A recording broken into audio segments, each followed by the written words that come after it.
Bonjour, aujourd'hui nous allons présenter notre travail qui a porté sur l'article du John 79. Cet article est intitulé What is Systemic Risk Exposure of Financial Institutions? D'abord, nous allons présenter le plan de ce travail. Nous allons introduire en mettant en exergue le contexte de l'étude ainsi que le problème et la question de recherche. Après ça viendra la revue de littérature. Et avant qu'on ne parle de la contribution de l'article, où nous allons mettre en lumière la méthodologie et l'analyse des résultats. Enfin viendra la conclusion où nous parlerons aussi des limites de l'article. En guise d'introduction, il faut dire que la faillite de certaines institutions financières peuvent créer de problèmes dans tout le système système financier. Et c'est le cas, par exemple, de long terme capital management, un hedge fund russe qui avait eu une faillite en 1998. Et cette faillite avait créé une crise financière dans le système financier en Asie. C'est aussi le cas de Lehman Brothers, qui a été la source de la crise financière de 2008. Ces différents événements ont eu de graves perturbations dans le système financier en général, ce qui a été source d'un risque systémique qui a créé une sorte de menace pour les marchés financiers. Euh, cette étude entre dans le cadre de la mesure du risque systémique tout en utilisant la variation de la valeur marchande des actifs. Donc, c'est une sorte d'analyse qui permet d'améliorer le pouvoir prédictif des mesures existantes. Cette mesure euh, que cette étude essaie d'améliorer permettra aux entreprises de savoir leur sensibilité avant la crise. C'est une nouvelle approche que cette étude essaie de mettre en œuvre et cela permettra de quantifier l'effet du risque systémique par rapport aux institutions financières. Cette étude vise aussi à comparer trois mesures de risque systémique, à savoir le déficit systémique attendu, l'exposure COVA et la causalité de Granger. Le problème qui se pose au niveau de ces mesures, c'est qu'il manque un certain pouvoir de prédiction au niveau de ces mesures, et ce qui empêche d'analyser la sensibilité d'une institution à une crise avec ces mesures identifiées. Il n'y a pas aussi une certaine cohérence au niveau de l'analyse, de l'estimation des risques à travers ces mesures, ce qui a créé une certaine, un certain problème au niveau de ces mesures, d'où l'intérêt de cette étude. Donc, il se pose alors la question de savoir les différentes mesures efficaces pour pouvoir prédire l'exposition au risque systémique d'une institution financière.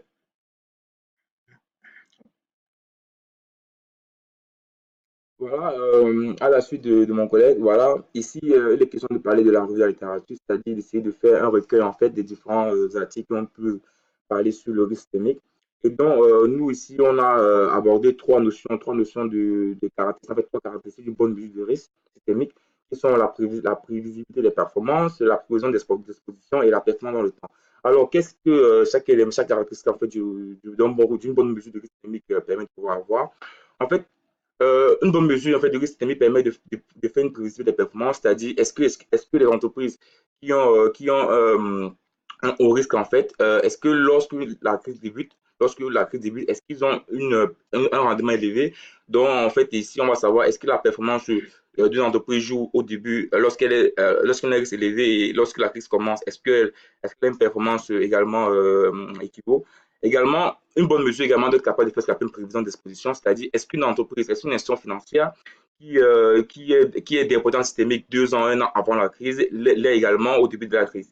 Également, ici, il faut parler de la performance dans le temps. Pourquoi? Parce qu'en fait, ici, ça permet de mesurer, on doit pouvoir mesurer les performances, quelle que soit la période de la crise. Est-ce que ici, est-ce qu'une entreprise, par exemple, voilà, qui, est, qui a des rendements, par exemple, élevés 2 ans ou 1 an avant la crise, est-ce que dans le temps, est-ce que ces rendements suivent, voilà, est-ce que 2 trimestres avant, 3 trimestres avant, est-ce que les rendements suivent un sens négatif avec la crise ou pas? Donc, en fait, ici, il s'agit de regarder effectivement si le rendement est négatif lorsque l'entreprise, l'institution financière est dit comme une entreprise à haut risque. Et donc, ici, on a fait une étude comparative des trois mesures de risque qui sont la courbe d'exposition, euh, euh, la SES, c'est-à-dire la systémique effect shortfall, et également la quantité de grandeur. Dans la courbe d'exposition également, ici, on a vu 2 mesures clés de la courbe d'exposition qui sont la contribution COVAR et l'exposition COVAR. Mais il faut savoir ici, en fait, ce qui nous intéresse le plus, c'est la détermination de l'exposition COVAR, parce que ici, on travaille dans le fait qu'on veut savoir est-ce qu'une entreprise, est-ce qu'une institution financière est exposée au risque systémique avant la crise, et il est aussi également pendant la crise. Donc également ici, donc ici, le but ici, c'est de travailler c'est d'utiliser en fait, c'est de mesurer le rendement par la variation de la valeur marchande des actifs, auquel on peut voir sur la régression quantique ci-dessous à 1% bien sûr, où on a une régression en fonction de la variation de la valeur marchande des actifs, des variables macroéconomiques, mais également d'une erreur qui est alpha. Et ensuite, ici, le but, c'est de déterminer le paramètre bêta, parce que le paramètre bêta, en fait, c'est le paramètre qui permet de pouvoir mesurer euh, le risque systémique, s'il est négatif, positif, si est-ce qu'il va dans le sens du risque systémique ou pas. Ensuite, on a la qualité des grands jeux. La qualité des grands jeux ici mesure uniquement, en fait, ou précisément la corrélation et la CPT de causalité. En fait, ici, c'est de mesurer est-ce que ça mesure en fait l'interconnectivité entre les institutions systémiques. Par exemple, ici, on a deux modèles où XT dépend de YT-J, YT-J, et dans la deuxième équation, on a YT qui dépend de XT-J. Donc, dans ce cas, on peut voir que si le paramètre dans la première équation, BJ, qui est le paramètre de la variable XT-J, l'hypothèse d'une hérésie, c'est-à-dire qu'elle est censément différente de 0. Dans ce cas, YT-J impacte sur XT. Et également, dans la deuxième équation, si le paramètre CJ est également différent de 0, donc l'hypothèse de l'égalité, donc XT-J aussi dépend de l'égalité. Donc dans ce cas, on a ce qu'on appelle une interconnectivité. Donc ici, on peut voir en fait, ces deux institutions, on pourrait les dire en fait qu'ils sont des potences systémiques parce que l'un impacte sur l'autre. Et enfin, on a le déficit systémique attendu qui, ici, travaille sur la mesure de la sensibilité des rendements boursiers d'une institution au rendement du système. Donc, ici, on a deux composantes qui sont mises en jeu, qui sont le MES, qui est le marginal expect shortfall, et le leverage, en fait, qui permet effectivement de pouvoir déterminer si les rendements boursiers d'une institution au rendement du système, en fait, est-ce que les rendements boursiers d'une institution comment est-ce qu'elle est impactée par le rendement en fait de tout le système financier à cause d'une crise systémique, en fait, d'une crise financière. Et donc ici, il s'agit de parler de la courbe adaptée, la courbe d'exploit adaptée qui est le principal travail, qui est la mesure principale de notre travail. Ici, on a deux modifications apportées à la courbe d'Adrien de Boudinmien dont ces deux modifications portent principalement sur la modification du bêta. Donc ici, on peut faire varier le bêta en fonction du temps et aussi permettre également de supprimer le biais d'anticipation parce que quoi? Parce qu'il faut savoir que la première mesure du COVA n'intègre pas ce qu'on appelle le biais d'anticipation puisqu'il utilise des données lors de la crise. Du coup, nous, on veut faire en fait, ici, nous, on veut faire des prévisions. Du coup, il faut utiliser les données qui sont avant crise. Mais également aussi la modification de la variable expliquée qui est la valeur marchande active de l'institution auquel le calcul va changer, qui est l'actif comptable, moi, les capitaux propres comptables plus les capitaux propres du marché. Nous abordons maintenant la contribution de cette étude. D'abord, nous présentons les données. Il faut dire que ces données proviennent de diverses sources, notamment les données comptables et les données euh, collectées sur le marché. Et il faut dire que l'échantillon utilisé dans le cadre de cette étude est constitué de 3900 observations couvrant la période de 1996 à 2008. Cette, euh, Cet échantillon est constitué de 156 institutions financières, dont les banques, les courtiers, les compagnies d'assurance. Alors, la méthodologie adoptée ici, ça commence d'abord par l'analyse de la corrélation entre les variables de la mesure de risque systémique entre elles séparément entre les variables de contrôle identifiées par l'étude. Alors, après cela, il y a des graphes qui montrent la série chronologique des variables de risque systémique. Ici, nous voyons trois graphes qui sont relatifs aux diverses mesures de risque systémique identifiées par cette étude. D'abord, nous voyons le MES qui est une composante de la mesure de Systemic Expected Shortfall. Et cette mesure, selon ce que nous montre le graphe, c'est que la valeur moyenne de cette mesure évolue de façon décroissante dans le temps. Ce qui montre qu'il y a un signal avant la crise. Et ce qui montre vraiment que c'est une variable qui peut être utilisée dans le cadre de la mesure de risque systémique. Et le même constat est fait au niveau de la valeur moyenne de la variable Adapted Exposure Cover qui a le même comportement que le premier. Alors, mais contrairement ces deux premiers graphes, on constate que la mesure de Granger Causality a, a affiché un comportement relativement stable dans le temps, c'est-à-dire à un niveau de significativité de 1% et de 10% respectivement. On constate que l'évolution de cette mesure est relativement stable, ce qui montre qu'il n'y a pas un signal, une alerte avant la crise. Au niveau de la deuxième période qui va de 2006 à 2008, on constate le même comportement au niveau de chacun des graphes relatifs aux différentes mesures. Alors, nous analysons maintenant la corrélation entre les différentes variables de mesure de risque systémique et entre les variables de contrôle. D'abord, on constate que entre les variables de mesure de risque systémique, il n'y a pas une corrélation. Et ce qui est surprenant parce qu'elles sont censées euh, être corrélées puisqu'elles visent la mesure d'un même grandeur qui est le risque systémique. Ça, c'est d'abord surprenant, ce qui veut dire que ces variables mesurent quelque chose de différent quelque part là qu'on n'arrive pas à identifier. Euh, dans un deuxième temps, on constate que la mesure de risque systémique MES est corrélée avec les variables de contrôle, ce qui prouve qu'il y a qu'il y a une relation entre cette mesure et ces variables de contrôle qui sont liées aux entreprises. Je laisse là, tu continues avec la contribution de l'étude. Voilà. Ici, précisément, il faut savoir, en fait, dans la contribution, ici on a dégagé en fait deux éléments qui sont, en fait, on doit pouvoir dégager, savoir est-ce que la mesure systémique peut prédire la performance de la film et est-ce que on peut prévenir, est-ce qu'on peut faire une prévision en fait de risque systémique en fonction du temps. Dans la première cas de figure, ici, on essaie de mesurer le risque systémique en tant que prédicteur de la performance de la film.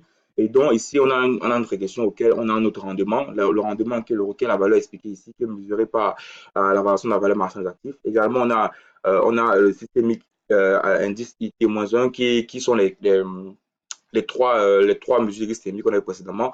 Bon, 4 parce qu'en fait, le SES est divisé en deux, LVG et le MES. Donc, dans le systémique, on a le risque systémique, on a le MES, on a la courbe d'exposition adaptée, on a LVG et la causalité de grandeur.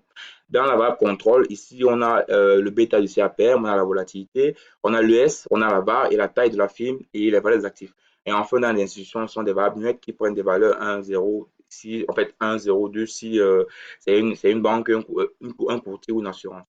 Et donc, ici, nous avons le tableau aussi qui présente la prévision des rendements durant la crise de ETCM, c'est-à-dire une semaine avant la crise. Et comme on a dit ici, en fait, on s'attend à ce que une entreprise à risque élevé a un rendement qui est négatif lors de la crise, donc au début de la crise. Et donc, on s'attend à ce que ce paramètre de gamma 6 soit négatif et bien sûr qu'il soit aussi significatif. Et donc, ici, on peut voir que ici, ce qui nous intéresse, bien sûr, ce sont les mesures systémiques qui sont COVA, MES, LVG Granger. Et au niveau des différentes régressions, c'est-à-dire au niveau des différents modèles qui étaient faits, on peut voir que pour les 9 régressions, bon, en fait, pour la régression de 1, le 5, le 6, le 7, le 8 et le 9, on peut voir que le COVA, effectivement, le courbe effectivement a un rendement, a un paramètre qui est négatif et significatif à c'est de 1%. Donc, il montre effectivement qu'une entreprise, lors du début d'une crise, effectivement, a une performance, un rendement qui est négatif. Donc, une entreprise qui a un risque élevé, qui a un risque s'attend à avoir des performances négatives ou des rendements négatifs au début de la crise, donc une semaine avant la crise ici, bien sûr.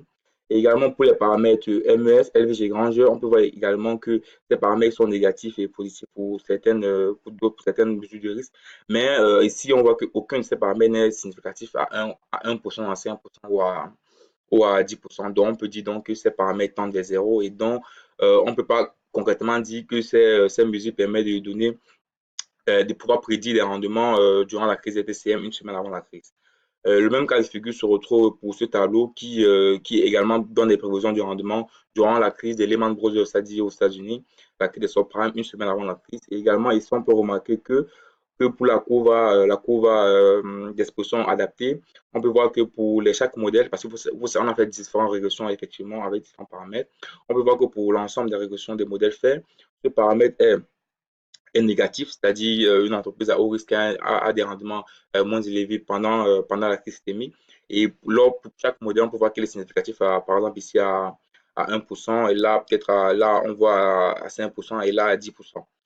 Mais également, ici, il faut noter que ici, le SES, c'est-à-dire le SES qui est vu ici par le MS et le LVG, on peut voir que le LVG, par exemple, ici est significatif également à 1%.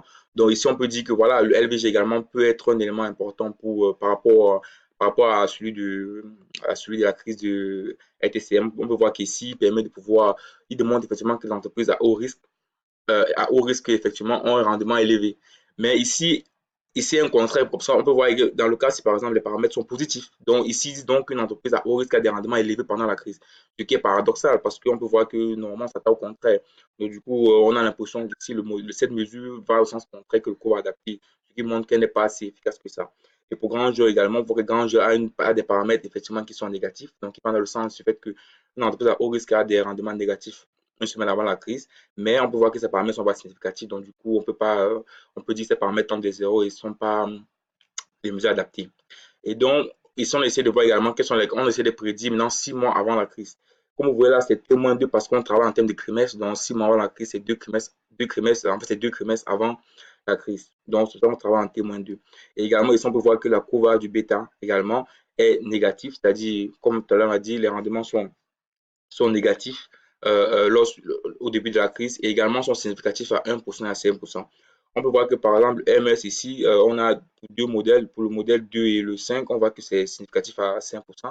Mais comme précédemment, à une semaine avant la crise, on peut voir que c'est positif. Donc ici, ça signifie effectivement que lorsque l'entreprise a haut risque, ses rendements sont élevés pendant la crise, ce qui est paradoxal aussi également. Donc du coup, ça met un point d'interrogation sur cette mesure. Et la grange, comme précédemment, on peut voir que c'est pour les modèles 4 jusqu'à 9, on voit qu'il est positif pour la plupart, mais il n'est pas significatif. Et du coup, ça montre qu'il n'est pas important pour pouvoir mesurer, pour pouvoir faire une prévision des rendements durant la crise de RTCM 6 mois avant la crise. Et pour la prévision également de Lehman Brothers 6 mois avant la crise, on voit que les résultats sont toujours pareils. On peut constater également ici que pour chaque modèle, parce qu'il faut savoir que dans différents modèles, on intègre soit les variables de contrôle, soit on prend uniquement chaque variable systémique et puis on essaie de comparer pour l'ensemble des trois. Également, on remarque ici que la courbe A également est toujours négative et toujours significatif. Mais ici également, ici c'est un seuil de 5% et de 10%. Voilà, ce qui est logique, qui montre qu'une entreprise à haut risque durant 6 mois avant la crise, effectivement, a une performance négative. Mais pour le MES et pour l'LVG, le grand jeu, on peut constater effectivement que en fait, on a la même conclusion, hein. Ici, pour le MES, on voit que c'est positif. Pour le MES, c'est positif, c'est négatif, positif et pas significatif. LVG, pareil, c'est positif, donc paradoxal et également non significatif, pareil pour le grand jeu qui pour l'ensemble des modèles, pour l'ensemble des résolutions faites, il est positif et non significatif.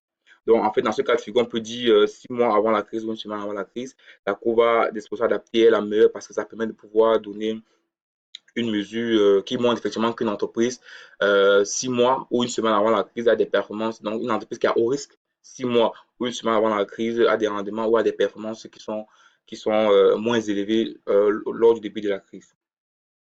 Ensuite, après avoir travaillé sur la performance, ici, il s'agit de travailler sur la mesure des risques systémiques au fil du temps. Ici, c'est pour dire qu'ils sont cherchent à savoir est-ce qu'une entreprise qui a des potences systémiques 2 ans avant la crise, est-ce que ces entreprises-là sont également du même des potences systémiques au début de la crise? Parce que il faut se dire qu'une entreprise qui a des potences systémiques 2 ans avant la crise, si au début de la crise, elle n'est pas des potences systémiques, cela signifie que le modèle n'est pas cohérent et du coup, voilà, ça montre que ça y a un problème qui se pose. Donc ici, on a essayé de refaire un autre modèle. Ici, comme va expliquer, le systémique, c'est-à-dire que au début de la crise, on a les variables systémiques au début de la crise. Et comme variable explicative, on a les mesures systémiques également aussi. Mais ici, ça témoigne, oui, pourquoi? Parce qu'on travaille 2 ans avant la crise. Parce qu'ils sont en travail en termes de trimestre. Donc, on veut savoir, est-ce que les entreprises qui sont des potences systémiques 2 ans avant la crise sont également des potences systémiques au début de la crise? On veut savoir, dans ce cas de figure, on s'attend à avoir des paramètres effectivement du gamma qui soient positifs et significatifs. Donc, dans le cas où c'est positif et significatif, on peut dire effectivement qu'une entreprise qui est d'autres systémiques 2 ans avant la crise est également d'autres systémiques avant la crise. Et c'est ça qu'on s'attend en fait sur les résultats.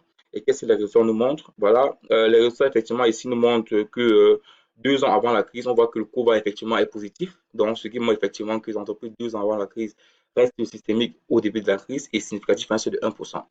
Regardons un peu pour les autres risques systémiques, pour les autres mesures de risque. On voit que par exemple, le MES, ici, son paramètre est positif pour le modèle 2 et pour le modèle 5, c'est négatif. Mais il n'est pas significatif, hein, c'est ni de 1%, ni de 5%, ni de 10%. Du coup, on peut dire que voilà, on peut pas utiliser ces mesures concrètement pour dire en fait, pour une prévision d'une entreprise qui est en plan systémique avant et après la crise. Pareil pour Grand Jeu voilà, ici on peut constater qu'en fait, Grand Jeu, lui, il est positif et à 5%, à 10 à 5%, pardon, et également positif. Donc ici, on peut dire Grand Jeu également donne une petite approche de la prévision, mais que voilà, on peut dire que ici toujours la courbe adaptée permet effectivement de démontrer qu'une entreprise d'autres systémiques, une entreprise d'autres systémiques 2 ans avant la crise reste effectivement d'autres systémiques, reste d'importance systémique avant le début de la crise. Et en fait, ici au tableau 7, pour la crise des subprimes, on voit également ici les mêmes conclusions que pour la crise la crise de RTCM aussi. On voit effectivement ici qu'entre 2007 et 2008, entre les modèles 1 et 4, on voit que les paramètres sont positifs, voilà, positifs et significatifs à un terme à 5% et à 10%. Et également, on peut voir que le MS, par exemple, est négatif dans le cas du deuxième modèle lorsqu'on ne prend pas en compte, les autres variables de contrôle.